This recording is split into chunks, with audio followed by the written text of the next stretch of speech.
my book was called The Marriage Go Round, and it's by Andrew Cherlin.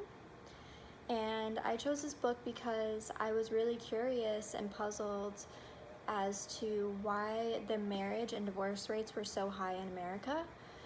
And this book really helped me understand the different factors that go into that. And if you guys are curious, I would definitely recommend this book for you, especially for a marriage and family therapists.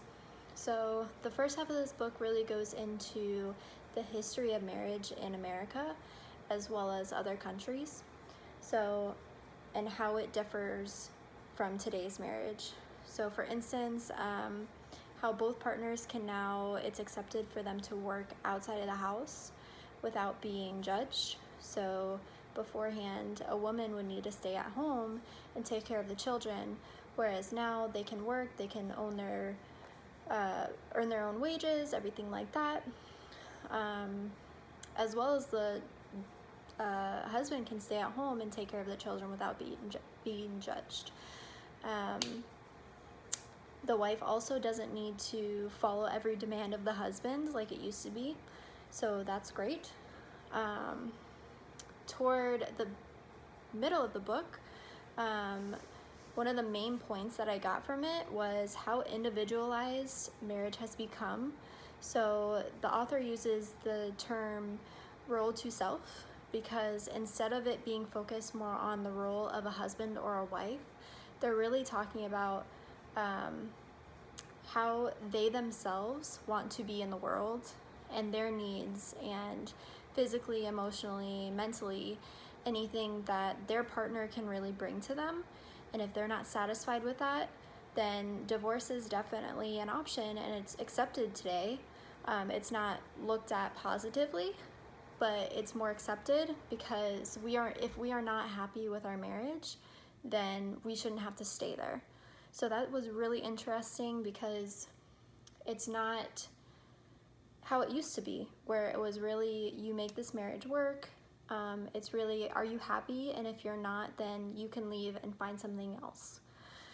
The book also talks about the effects of the job market, education levels, migration, cohabitation, birth control, race and religion, and all of those things, how they affect marriage and divorce in this country.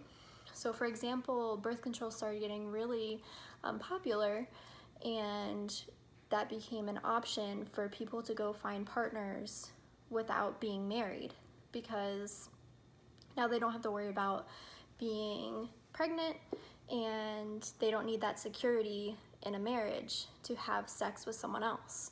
And that really goes into cohabitation as well, where now it's becoming more accepted. So we don't need to be married to be together and to live together.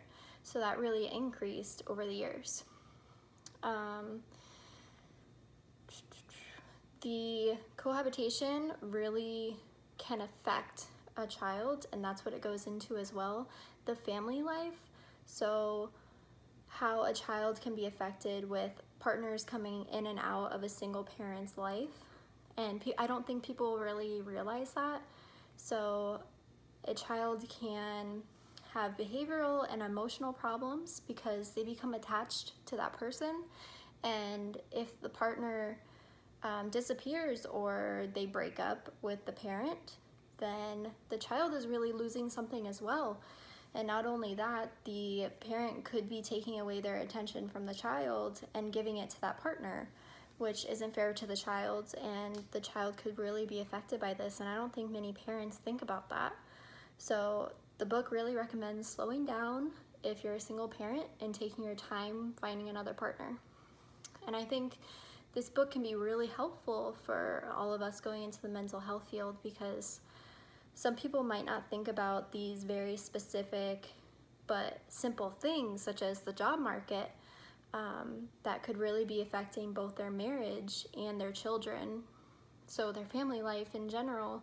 And I would definitely recommend this book if you want to become working with marriage and family or children or anything like that, because it could really be helpful. So thank you.